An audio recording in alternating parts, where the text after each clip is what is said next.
श्री गणेशाय नमः. अवधूत चिंतन श्री गुरुदेव दत्त स्वामी समर्थ महाराज की जय. श्री स्वामी समर्थ. सर्वावर स्वामी कृपा कायम असावी हीच स्वामी चरणी प्रार्थना. जर तुम्हाला आपले स्वामी संदेश, स्वामी विचार आवडले तर नक्कीच व्हिडिओला लाईक करा, शेअर करा आणि सबस्क्राईब करा. चला तर मग बघूया आजचे स्वामी संदेश आणि स्वामीचे मार्गदर्शन. पहिला संदेश. मला कोणाची गरज नाही हा अहंकार आणि सर्वांना माझी गरज आहे हा भ्रम मनात बाळगू नका. पानगळ झाल्याशिवाय झाडाला नवीन पालवी येत नाही. त्याचप्रमाणे कठीण प्रसंगाचा सामना केल्याशिवाय चांगले दिवस येत नाही. आयुष्यात संयम ठेवा, कारण प्रत्येक गोष्ट वेळ आल्यावर होणारच आहे. प्रत्येक दिवस प्रयत्नशील राहून आपलं काम अजून चांगलं करत राहा. तुम्हाला त्याचं फळ वेळ आल्यावर नक्की मिळणार. दुसऱ्यापेक्षा आपल्याला यश मिळायला उशीर मिळत असेल तर निराश होऊ नका. हा विचार करा की घरापेक्षा राजवाडा तयार व्हायला वेळ लागतोच. कोणाला श्रीमंतीचा अहंकार आहे, कोणाला सुंदरतेचा, कोणाला गाड्या घोड्यांचा, ज्ञानाचा, प्रसिद्धीचा, मुलाबाळांचा, कोणाला पद प्रतिष्ठेचा तर कोणाला नात्यांचा. पण मनुष्याने नेहमी एक गोष्ट लक्षात ठेवावी, सर्व आम्ही तुम्हाला दिला आहे आणि ते सर्व इथेच सोडून जायचं आहे. त्यामुळे कधीच कोणाला कोणत्या गोष्टीचा अहंकार, गर्व दाखवू नका. सेवा करा, भक्ती करा, तेच तुमच्या सोबत येणार आहे. स्वामी म्हणतात, आम्ही आनंदी आनंद आहोत. आमची सेवा नित्य करणाऱ्या भक्ताची कुंडली बदलून त्याचे भोग निवारण करतो. याची ज्याला जाणीव आहे तो भविष्य कुंडली वगैरे भानगडीत न पडता आमच्या नामस्मरणात रंगून जाईल. कारण त्याला गुरुच्या वास्तव्याची जाणीव असल्याने तो आमच्यावर सर्व भार टाकतो आणि आम्ही अभिवचन दिल्याप्रमाणे खात्रीने त्याचा योगक्षेम वाहू. नामस्मरणाच्या माध्यमातून परमेश्वराशी कायम जोडून घेतलं की बाहेरच्या त्रासदायक घटनाचा परिणाम आपल्या शरीरावर होऊ शकत नाही. स्वामी म्हणतात, आमच्या चरणांना, माझ्या पादुकांना जेव्हा जेव्हा स्पर्श केला आहे तेव्हा तेव्हा तुझ्या मनातील विचार माझ्यापर्यंत पोचले आहे आणि तुझी काळजी मला आहे याची खात्री तुला असायला हवी. माणूस म्हणून जन्म मिळायला भाग्य लागतं आणि स्वामी भक्त होण्यासाठी सौभाग्य लागतं. त्यामुळे स्वतःला कधी गरीब समजू नका, कारण या ब्रह्मनायकाचा हात तुमच्या डोक्यावर आहे आणि हातातलं गेले तरी नशिबातलं कोणी घेऊ शकत नाही. कारण फुकटचा पुरत नाही आणि कष्टाचा कधीच संपत नाही. स्वामी म्हणतात, काय झालं बाळा, दुःखी आहे? मला विचारतो की मी इतक्या दिवसापासून स्वामी तुमची सेवा करतोय तरी अजून माझ्या आयुष्यातला त्रास कमी होत नाही. काही चांगला फरक जाणवत नाही. असं का? आणि काल परवापासून ज्यांनी स्वामीची सेवा केली त्यांना अचानक चांगले बदल कसं काय जाणवले? स्वामी तुम्ही भेदभाव करता का? बाळा तू ऐक, मला सर्व समान आहेत. तुझ्या आधीच्या जन्माचे वाईट कर्माचा हिशोब अजून चुकता झाला नाही. तुझे प्रत्येक जन्माचे वाईट कर्म यातून करत आलेल्या सेवेतून शोषून घेतले आहे. तुझी सेवा फुकट नाही गेली. ही सेवा तुझ्या आयुष्यातील अडथळे दूर करण्यासाठी तुझी मदत करत आहे. ज्या दिवशी तुझ्या पाप पुण्याचा हिशोब बराबर होईल त्या दिवशी तू करत असलेल्या सेवेचा फळ मिळेल. वरून सेवेत खंड पडू देऊ नकोस. जेवढं गमावलं आहे त्यापेक्षा जास्त मिळणार आहे. फक्त संयम ठेवा. श्रीमंताकडे पाहून त्याच्यासारखं जगण्याचा प्रयत्न करण्यापेक्षा गरिबाकडे पाहून जगला की आयुष्याबाबत असलेली तक्रारी आपोआप कमी होतात. प्रत्येक समस्येवर 3 समाधान असतात. स्वीकार करा, बदलून टाका किंवा सोडून द्या. स्वीकार नाही करू शकत तर बदलून टाका. जर बदलू शकत नाही तर चांगलेच आहे. परमेश्वरावर सोडून द्या. श्री स्वामी समर्थ. तुमच्यावर स्वामी कृपा कायम असावी. दुसरा संदेश. आतापर्यंत जे झालं ते झालं, सोडून द्या. डोक्यातून ते विचार काढून टाका. यापुढे येणारा प्रत्येक क्षण नवीन आहे, तो जगा. आपले उद्दिष्ट पूर्ण करण्यासाठी वाटचाल करा. तुमच्यामध्ये ती क्षमता आहे आणि तुम्हीही करू शकता.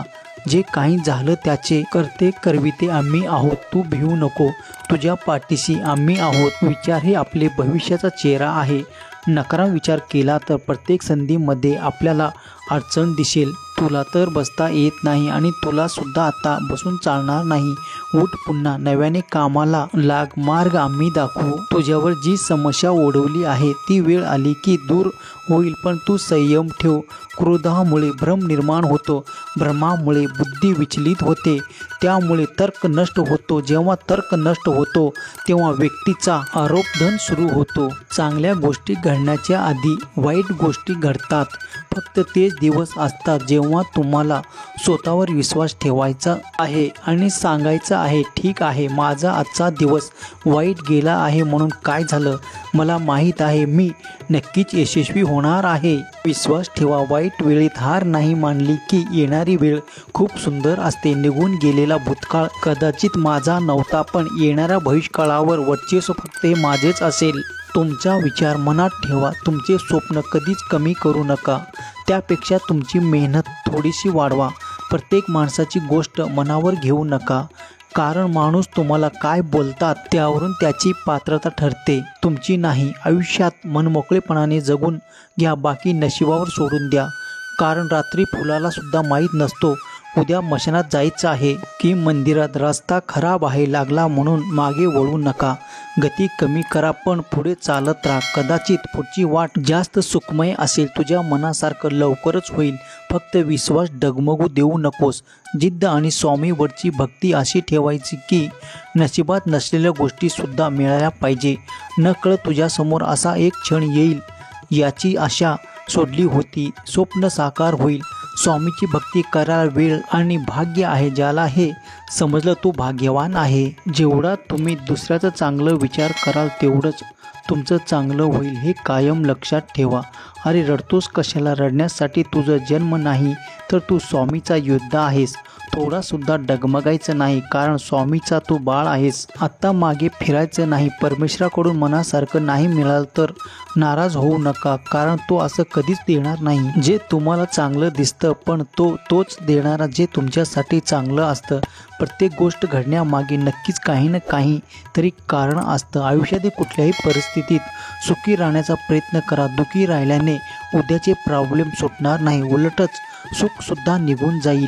मनाचे दरवाजे नेहमी खुले ठेवा. ज्ञानाचा प्रकाश कुठूनही येईल सांगता येत नाही. आयुष्याचे 2 नियम: अपेक्षेचे दुःख हृदयापर्यंत पोचू द्यायचं नाही आणि यशाचा अहंकार मेंदूपर्यंत जाऊ द्यायचं नाही. स्वामी म्हणतात, धीर धर, तुझी वेळ आली की सर्व काही होणार आहे. जे झोपले आहेत त्यांना जागे व्हा. जे जागे आहात त्यांना चालायला सुरुवात करा. जे चालत आहे त्यांनी थांबायला सुरुवात करायला हवी. जिथे तुम्ही चुकत नसता तिथे स्पष्टीकरण द्यायची गरज नसते. गरज असते फक्त दुर्लक्ष करण्याची वेळ. प्रत्येकाच्या जीवनात येतात आणि कोणासाठी तो एक धडा असतो तर कोणासाठी नवीन सुरुवात. फक्त विचारायचं, या गोष्टीच्या आयुष्यात एवढंच नाव कमवा की लोक तुमच्याकडे पर्याय म्हणून नाहीतर एकमेव उपाय म्हणून पाहतील. तुम्ही फक्त प्रयत्न करा. साथ द्यायला मी आहे. श्री स्वामी समर्थ. तुमच्यावर स्वामी कृपा कायम असावी. संदेश 3. आपण आपल्या काम नेहमी वाहत्या पाण्यासारखं करत राहिलं पाहिजे. त्यात प्रामाणिकपणा असलं तर त्या वाहत्या पाण्यामुळे जे काही वाईट कचरा असेल तो आपोआपच किनाऱ्याला लागतो. म्हणून स्वामी म्हणतात, बाळा, जसे मुलाचा आपल्या आईवर विश्वास असतो तसे श्री स्वामीवर श्रद्धा आणि विश्वास ठेवा. स्वामी कोणत्याही संकट तुमच्यापर्यंत येऊ देणार नाही. कोणत्याही परिस्थितीत मनाचा टोल ढासळत असेल तर श्री स्वामी समर्थाचे नाव घेऊन स्वतःशी संवाद साधा. मला माहीत आहे की माझ्या स्वामींनी माझ्यासाठी योग्य असेल ती योजना तयार केली आहे. मी श्री स्वामीकडे प्रार्थना करतो की तुम्ही ठरवून दिलेल्या मार्गावर चालण्यासाठी मला सद्बुद्धी द्या. योग्य वेळीची वाट बघण्याची सहनशीलता द्या. त्याआधी शेवटच्या योग्य वेळी समजण्यासाठी ज्ञान द्या. श्री स्वामीची लीला अपरंपार आहे. फक्त मनापासून श्रद्धा आणि विश्वास ठेवा. श्री स्वामी सदैव आपल्या पाठीशी खंबीरपणे उभे आहात. त्याच्या अस्तित्वाची जाणीव नक्कीच होईल.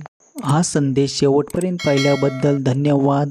जय शिवशंकर. नमामि शंकर. शिवशंकर शंभो. जय गिरिजापती भवानी शंकर. शिवशंकर शंभो. बोला अवधूत चिंतन. श्री गुरुदेव दत्त स्वामी समर्थ महाराज की जय.